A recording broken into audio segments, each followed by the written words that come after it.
Bonjour à tous, très heureuse de vous retrouver pour un nouveau journal sur 8 Mont-Blanc. Nous sommes le lundi 29 juillet 2019.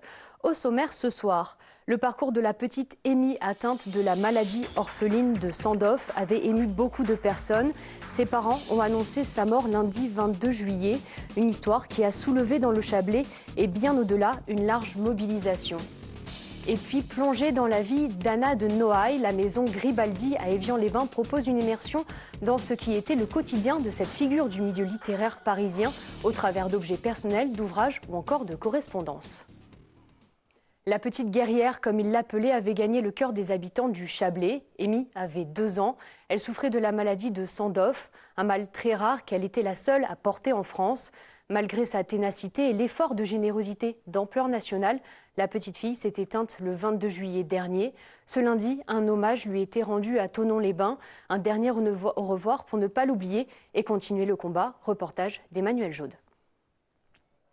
Si elle habitait en Seine-Maritime, le cas de la petite Amy a néanmoins ému tout le Chablais.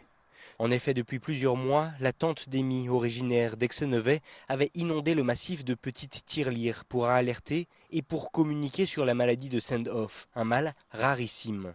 Mais si la maladie a gagné cette fois-ci, les habitants de Thonon ne l'oublient pas pour autant. Moi, l'histoire m'a touché. On est aussi père et mère de famille. Nos enfants sont plus grands, mais c'est important. On s'est mobilisé pour les tirelires, on s'est mobilisé sur des événements, des manifestations qui avaient été organisées pour tenir les stands, vendre des gâteaux. Donc aujourd'hui, quand on nous a dit qu'il y avait marche blanche, aucune hésitation. Il fallait être là pour soutenir Amy. Avec une marche blanche, un dépôt de gerbes ainsi que quelques prises de parole, le Chablais rend donc hommage à cet enfant parti trop tôt.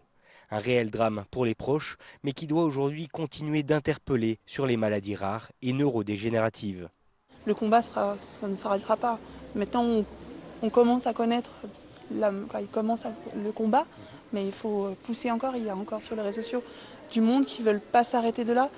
D'ailleurs, on parlait tout à l'heure que les tirelires, les commerçants ne veulent pas l'enlever.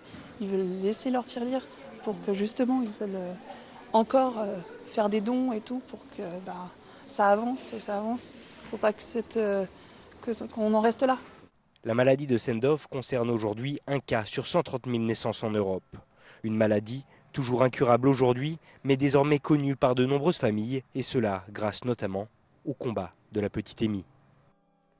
En bref, dans l'actualité, nous sommes donc le 29 juillet et aujourd'hui, nous avons consommé toutes les ressources renouvelables de la planète pour l'année 2019. Nous vivons donc à crédit. Chaque année, cette date fatale avance dans le calendrier. Il y a 20 ans, elle était fixée au 29 septembre, 2 mois plus tard donc que cette année, une date qui est calculée par le Global Footprint Network. Et puis sans transition, la maison Gribaldi à Évian-les-Bains propose jusqu'au 3 novembre prochain une rétrospective consacrée à Anna de Noailles. Amoureuse des rives du Léman, elle est une figure du milieu littéraire parisien de la Belle Époque jusqu'au début des années 1930. L'exposition permet aux visiteurs de plonger au cœur de la vie de cet érudit. Reportage de Jean-Paul Crespi. Lauréate du Grand Prix de littérature de l'Académie française et première femme commandeur de la Légion d'honneur, première présidente du prix féminin en 1904, Anna de Noailles a connu une immense notoriété dans les milieux littéraires parisiens de la Belle Époque jusqu'au début des années 30. Née princesse Bassaraba de Brancovent, elle a passé jusqu'à la Grande Guerre presque tous ses étés à Amphion, près d'Évian, où sa famille possédait une vaste propriété. L'exposition de la maison Gribaldi invite chaque visiteur à placer ses pas dans ceux d'Anna de Noailles pour découvrir une écrivaine clairvoyante et ancrée dans son époque qui n'hésita jamais à s'impliquer dans les grands événements de son temps, plaidant en faveur du capitaine Dreyfus, soutenant le vote des femmes ou encore militant pour la paix lors de la Première Guerre mondiale.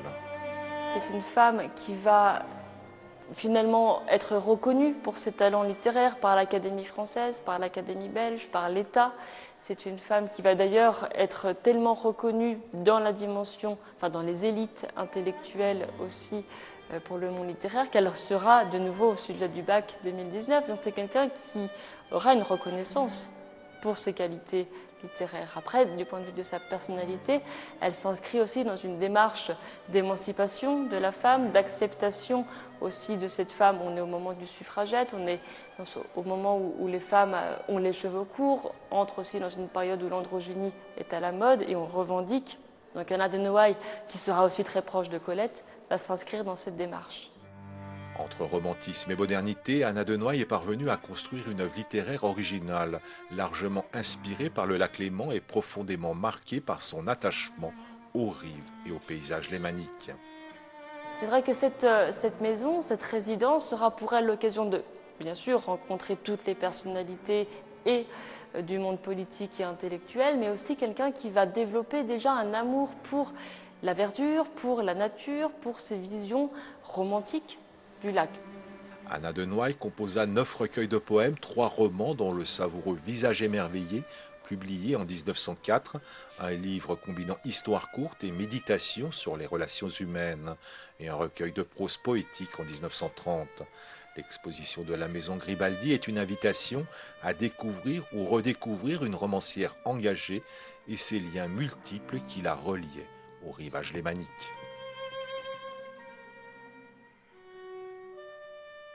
Des images de golf à présent avec la 25e édition de The Evian Championship qui s'est achevée ce dimanche avec la victoire de la sud-coréenne Jin Young-ko.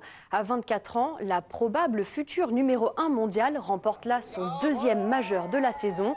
Partie avec 4 coups de retard à l'aube du dernier tour, elle termine le tournoi au Savoyard avec un total de 269, soit 2 coups d'avance sur le trio de poursuivantes, l'américaine Kupcho, la chinoise Feng et une autre sud-coréenne, Kim. Céline Herbin, première française, termine elle à la 62e place. Et puis changement d'ambiance, vous y avez peut-être participé, le Panic Festival à Saint-Félix les 26 et 27 juillet dernier.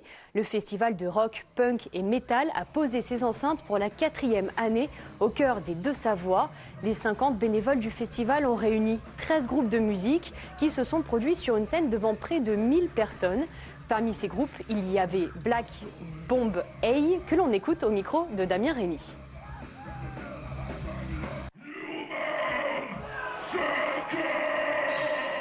C'était un album où on a retrouvé vraiment l'essence même de Black Bomb. En fait, quand on a composé cet album, ça a été long parce qu'on est passé par plusieurs étapes à se dire qu'est-ce qu'on fait, et puis on a cherché, on a gratté comme pas mal de groupes le font. Il est plus engagé que les albums précédents de Black Bomb, c'est évident. On a toujours été assez neutre dans les textes en général, je pense. Et du coup, c'est vrai que cet album-là, c'est peut-être l'album le plus engagé qu'on ait fait en tout cas. Il y a les textes sont très axés là-dessus, sur ce qui se passe autour de nous, donc oui. C'est un peu le bordel. On compose nos titres, et les riffs, faut qu'ils soient tabasse, faut que ça tabasse, et on imagine vraiment les Pogo, les Cycle Pit ou les Volodef. C'est là l'énergie, on cherche l'énergie, comme tu dis, effectivement.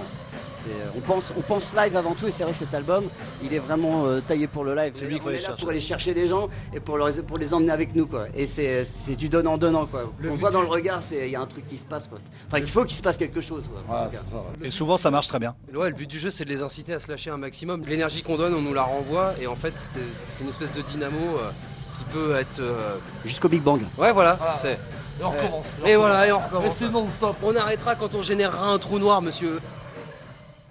Et retrouvez dès demain, mardi, l'interview complète du groupe sur notre page Facebook. Avant de se quitter, retour en images sur le Panic Festival sur une musique de Black Bomb Hey, Bulletproof.